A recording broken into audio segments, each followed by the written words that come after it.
ಸುಮಾರು 20 ಬಗೆಯ ಚಹಾ ದೊರೆಯಲಿದ್ದು, ಜೊತೆಗೆ ರುಚಿಯಾದ ತುಪ್ಪದ ಬಿಸ್ಕೆಟ್ ದೊರೆಯಲಿದ್ದು, ಚಹಾ ಪ್ರಿಯರಿಗೆ ಹೇಳಿ ಮಾಡಿಸಿದ ಜಾಗವಾಗಿದೆ. ರುಚಿ ಮತ್ತು ಶುಚಿಗೆ ಒಮ್ಮೆ ಭೇಟಿ ನೀಡಿ ಪ್ರಿನ್ಸ್ ಚಾಯ್. ಕೋಲಾರ ಮುಳಬಾಗಿಲು ರಾಷ್ಟ್ರೀಯ ಹೆದ್ದಾರಿಯ ಅಜ್ಜಪ್ಪನಹಳ್ಳಿ ಗೇಟ್ ಬಳಿ ವರುಣ್ ಕುಮಾರ್ ಅವರ ಒಡೆತನದ ಪ್ರಿನ್ಸ್ ಚಾಯ್ ಶುಭಾರಂಭ. ಈ ಸಂದರ್ಭದಲ್ಲಿ ಲೋಕಸಭಾ ಸದಸ್ಯರಾದ ಮಲ್ಲೇಶ್ ಬಾಬು, ವಡಗೂರು ರಾಮು, ಅಜ್ಜಪ್ಪನಹಳ್ಳಿ ಎಜೆ ನಾರಾಯಣಸ್ವಾಮಿ, ಎವಿಜಿ ವೆಂಕಟರಾಮರೆಡ್ಡಿ, ಡಾಬಾ ಶಂಕರ್, ವಡಗೂರು ನರೇಶ್ ಹಾಗೂ ಮುಖಂಡರು ಮತ್ತು ಗೆಳೆಯರು ಶುಭ ಕೋರಿದರು. బాగా రుచిగా ఉంది టీ, బెల్లం టీ. నెక్స్ట్ లెమన్ టీ అంటారు. 4-5 రకాల టీలు ఉన్నాయి కాబట్టి తాగేదానికి కూర్చునేదానికి మంచి సౌకర్యం ఉంది.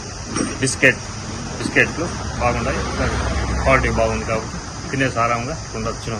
తీసుకుని 10 నిమిషాలకి వచ్చేసుకొని చల్లగా ఉంది వాతావరణం. మళ్ళీ నెక్స్ట్ బయలుదేరిపోవచ్చు. Thanks sir. ಟೀ ಚೆನ್ನಾಗಿದೆ, ಬೆಲ್ಲ ಟೀ ಸೂಪರ್ ಆಗೈತೆ. ಬೆಲ್ಲ ಟೀ ಚೆನ್ನಾಗಿದೆ ಸೂಪರ್. ಸಿಗುತ್ತೆ, ಬೆಲ್ಲ ಟೀ ಸಿಗುತ್ತೆ, ಬೆಲ್ಲ ಕಾಫಿ ಸಿಗುತ್ತೆ, ಬಿಸ್ಕೆಟ್ ಇದೆ, ಮತ್ತೆ ಸ್ನ್ಯಾಕ್ಸ್ ಎಲ್ಲ ಸಿಗುತ್ತೆ. ಎಷ್ಟು ಒಂದು 5 ನಿಮಿಷ ಟೀ ಕುಟ್ಕೊಂಡು ರಿಲ್ಯಾಕ್ಸ್ ಹಾಕೊಂಡು ಆರಾಮಾಗಿ ಎಲ್ಲ ಅವಕಾಶ ಇದೆ. ಹಿಂದೆ ಎಲ್ಲ ಚೆನ್ನಾಗಿದೆ, ವಾಷಿಂಗ್ ಮಿಷಿನ್ ಎಲ್ಲ ಇದೆ, ಆರಾಮಾಗಿ ಮಾಡ್ಕೊಂಡು ಹೋಗ್ಬೋದು. ಸರ್, ಎಲ್ಲಿ ಬರುತ್ತೆ ಸರ್ ಅಡ್ರೆಸ್? ಇದು ಅಜ್ಜಪ್ಪನಹಳ್ಳಿ, ಅದು ಆಪೋಸಿಟ್ ಹೈವೇ ಸ್ಟೋರ್ ಆಪೋಸಿಟ್.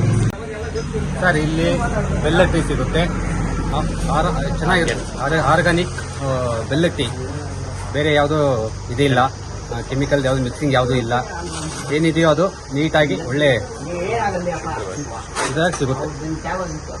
ನಮ್ಮ ಸ್ನೇಹಿತರಾದ ಅಜ್ಜಪ್ಪನಹಳ್ಳಿ ಅರುಣ್ ಅವರು ಇವತ್ತಿನ ದಿನ ಪ್ರಿನ್ಸ್ ಚಾಯ್ ಅಂಗಡಿ ಓಪನ್ ಮಾಡಿದ್ದಾರೆ. ಅವರಿಗೆ ಬಿಸ್ನೆಸ್ಸು, ಐಶ್ವರ್ಯ, ಆರೋಗ್ಯ ಎಲ್ಲ ಕೊಟ್ಟು ದೇವರು ಒಳ್ಳೇದು ಮಾಡಲಿ ಅಂತೇಳಿ ಹಾರೈಸ್ತೇವೆ. ಏನು ನಾವು ಇವಾಗ ಚಾಯ್ ಟೀ ಕುಡಿದಿದ್ದೀರಿ, ನಮ್ಮದು ಒಂದು 2-3 ಅಂಗಡಿ ನಡೆಸಿದ್ದಾರೆ. ಬಟ್ ಅದರಲ್ಲಿ ಇವಾಗ ಒಂದು ಹೊಸ ವಿನೂತ್ನವಾದ ಕಾನ್ಸೆಪ್ಟ್ ಸ್ಟಾರ್ಟ್ ಮಾಡ್ತಾ ಇದ್ದಾರೆ. ಆಯಿತಾ, ದೇವರು ಎಲ್ಲನೂ ಇವರಿಗೆ ಕೊಟ್ಟು ಒಳ್ಳೇದು ಮಾಡಲಿ ಅಂತ ಹೇಳ್ತಾರೆ.